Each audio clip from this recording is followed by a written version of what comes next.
This woman takes a TikTok to explain that she can't fully love her son because she admits that she hates his father. This is what's messed up in our world. Let's go. My son is not coming home today. At this point, I don't even know if I want him to ever come home. I really hate his dad, and it makes it so hard for me to like and care for him the way a mother should. I hate co-parenting with him because he won't let go of the past. We've been broken up for 10 years now, and honestly, being with him is one of my biggest life regrets. But how do you look your own kid in their face, knowing that it's impossible for you to fully love them the way a mother should because you hate their dad? The disagreement was so stupid and simple, but it resulted in my son showing up to school 4 hours late. Usually I would remove him from that situation, but this time instead of taking him away, I'm making him stay. Day 12 of being a single adult with no children. My son was initially supposed to come home Monday, but as a punishment, I made him stay until Tuesday. And he decided he don't want to come home until Wednesday because his dad is buying him a new video game. My vibrations was very low yesterday, but I'm taking control of my emotions today. It's like day 3 of my son being home, and I'm ready for him to leave. Before he came home, I cleaned his room. I made sure it was nice and organized so that when he come home, it could be fresh energy and a reset. Wednesday, he comes home. We go out to eat to Buffalo Wild Wings to celebrate him being on the honor roll. Thursday was my goddaughter's first birthday, so we went to Sea Life. We went out to eat, and then we went to Barnes & Noble, and he got a new book to read. This morning, he wanted Subway for lunch. Like, cool, I want to have Subway for breakfast. So we go to Subway on the way to school. And this, I don't mind. This is the that I love about motherhood. Like, I want so badly to just be a cool mom and just be able to do fun. But I find myself always having to punish my son for being ungrateful and entitled. I don't care who anybody is. If I can't ask you for don't ask me for nothing, bro. So I threw his book that I bought him away yesterday, and I threw his Switch away because while he was loading the dishwasher, he's just been in the kitchen talking the whole time. Like, literally all he had to do was just load the dishwasher, and I just don't get it. Like, why can I not just be a cool mom, bro? Like, why? Y'all got it. I just want y'all to know y'all got it. I'm a terrible mom. He with his dad. His dad, y'all said something to his daddy. He is with his daddy, and I'll be going to therapy because I'm not about to keep getting disrespected in my own home. All that. If y'all want to normalize having ungrateful, disrespectful kids and getting bullied in y'all home, feeling worthless and unappreciated, that's on y'all. But I'll be choosing me, and I'm putting myself first. I sent him with his dad. I'm about to get myself a 1-bedroom apartment, and I'm gonna live my life, bro. I see Shorty every other weekend, and we can do some fun. We can have the most fun world. But that's all I got for him is a good time 4 days out of the month. That's all I got for him now. Maybe a couple FaceTimes and phone conversations throughout the week, but that's it. I'm not providing financially. I'm not doing extra except the little fun that I want to do when I have him every other weekend. And that's it. Did y'all hear this? This video shines the light on the reality that so many of our men have had to deal with growing up. The main difference is that there was no TikTok, and a lot of those mothers that had those feelings or still have those feelings never got exposed. And they were afraid to speak up when they did go to their dad's house, if they did go to their dad's house, if they were allowed to go to their father's house. They were unable to express what exactly was happening, and they are now grown men living with the turmoil and the pain from the woman who was supposed to nurture them and love them and care for them.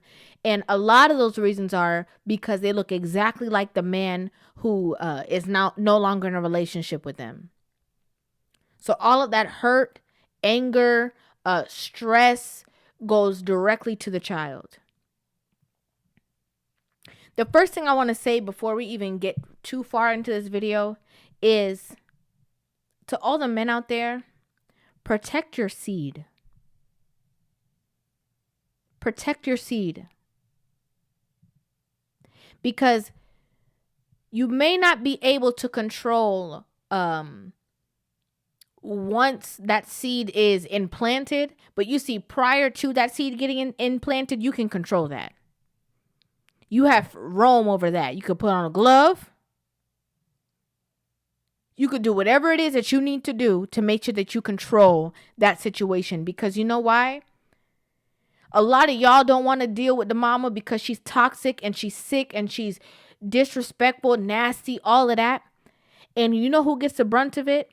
A lot of times, especially if you have a son, it's your son. Your seed who's going to have to deal with that.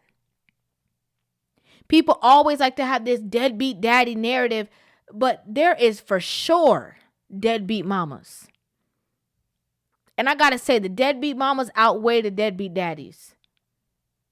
Because as a mom, it's in your nature to be nurturing, consoling, caring.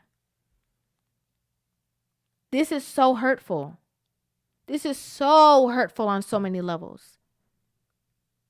This is the, what would I say? Not the effect. This is the result of babies having babies. This is the result of that. I would love to go into all of the things that she's saying and talk about how messed up it is and how disrespectful it is. And, you know, why is she talking about this child like it's her man and it's her son? But it's because babies are having babies. And babies doesn't mean that you're just at a young age. It means your mindset, your brain level. A lot of these women are very mentally immature. And they're embarking on a situation that calls for you to be extremely mature, selfless. You don't have the opportunity to be able to cry and this and that. And, oh, well, if he don't do this, you can't throw a tantrum. Because somebody's relying on you. The structure that you want your child to convey, you have to first convey it. You have to first embody all of the traits that you want this child to embody. Because you're the example. But when you're not acting as the example, and you throwing a tantrum, and you talking about you just want to be a cool mom, you just want to hang out, you just want to have fun, that's the problem. That's not what parenting is. Parenting ain't about being cool. Parenting ain't about having fun. Ask some mamas out there. Ask mamas out there that got more than one kid. It's not about being fun and cool. It's not about if your kids like you. It's about structuring them to be good citizens, number one, with good moral standards, with good principles, with structure, with dignity, with pride, with humility, with honesty, so that they can grow up and change the world, hopefully. Be of assistance to others. The reason why a lot of these kids are acting like that with you is because that's how you act with them. You act like y'all on the same level. I can't imagine my mom talking about she feel bullied in her own home. My mom? Yo. My mom was nuts. And I say that in the best way. She didn't what do you mean? There was a blatant difference on who's the adult and who's the child. A lot of the problems in these situations is that a lot of those lines are very blurred. You don't know who the mama, who the child, who the this. You don't know if it's a big sister or the friend, because the way that the child is talking to the parent and the parent is talking to the child, they look like they're the same age. They look like they're the same age.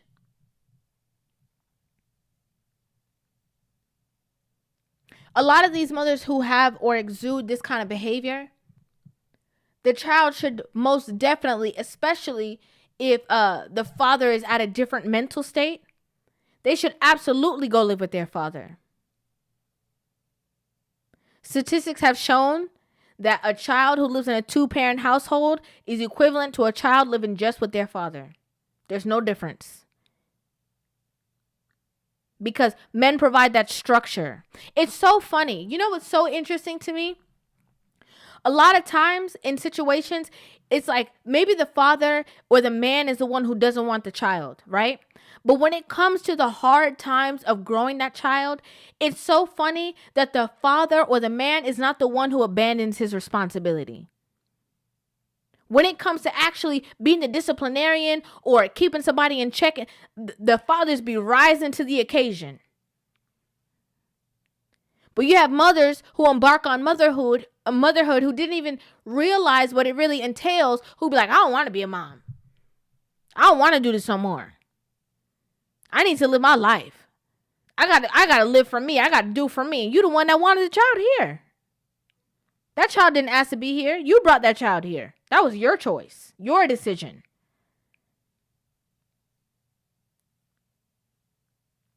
A lot of y'all thinking that you can't stand your children because of their father, or because that child reminds you of the person that you're not in a relationship with, not realizing that you can't stand your child because that child is exuding all the traits of yourself. They pulling the you on you. They handing you right back to you, and you don't like it. You don't like how it feels. You can't deal with it. In actuality, you don't like yourself. You trying to blame the other parent when it be you the whole time. A lot of women cannot differentiate that there's a difference between the person who you were with and a child. They're not one and the same. Just because that child looks like his father, he is not his father. He's your child. A lot of y'all use your bitterness, anger, emotions because you mad at the relationship done and you still want to be with that person. You use all of those emotions and use that to raise your children. Like that's going to help. Like that's going to do something good. And it's not. It only aids in the toxicity, creating a toxic cycle. And there's nothing worse than children who don't respect their mother. Nothing worse. Because that's the person who was the house for you. That was the home that you were cooking in. That was who nurtured you. And when you lose respect for that person, it's hard for you to have respect for anybody else. And the reason why a lot of those children don't respect their mothers is because there's nothing to respect. I'm being honest. I'm being honest. Yes, mothers can get overwhelmed. It's not a crime. Yes, mothers can feel like it's hard. It's this, it's that. But you chose the baby daddy. You chose the baby daddy. Whenever you decided you didn't want to be with the baby daddy no more, you still have to raise that child. That's your child. Not raising that child or being mean to that child or being disheartening to that child or can't wait till your child leave the house is not harming your baby daddy. It's harming your child. But you're so selfish that you think that it's going to put, oh, well, he going to have to do it then since I don't want to do it. So good, I'm going to harm him. What about the love from his mother that he's not experiencing as a child? What about that? It's very disheartening. This video is extremely disheartening. If a man ever came on the internet and said all of this stuff that they said about their kids, the internet would be eating them alive. If they ever said anything like this. But a woman can say it. In the comments, oh, she's overwhelmed. Oh, a lot of people don't understand. Oh, I get it. I understand. Yeah, it doesn't mean that she doesn't love him. She's just going through a lot. Like, that's what all the women say. This woman talking about, I'll see Shorty every other weekend. Like it's a man. Like she didn't give birth to this child. Oh, well, I'm not gonna be doing. I'm not gonna deal with this. I'm not gonna deal with that. I'm not gonna be. You're not gonna catch me like this. You're not gonna catch me like that. Like it's not her own child. I cleaned his room. I expect him to do this. Like they're on the same level. Like he is a grown adult with grown emotions and grown feelings and can completely fathom everything that she's thinking or everything that she's wanting at the level that she is. He's a child. Children, you grow them. You have to grow them, raise them. No, don't do that. No, that's hot. No, stop it. No, don't do that. No, it's monotonous. Constantly teaching them. I think a lot of women who want children should get around people who have children before they have children so that they can see what it really entails to be a mother. It ain't cute. It ain't about a baby shower. It ain't about, oh, I'm going to look cute with my belly. It's not about that. I think women who want to have children should get around women who already have children so that they can understand what it entails to be a mother. They can really get it. Anyway, guys, let me know what you guys think about this in the comment section down below. I'd love to hear you guys' opinions on the video. Make sure you guys hit that subscribe button, give this video a thumbs up, and I will see you guys in the next video. Love you.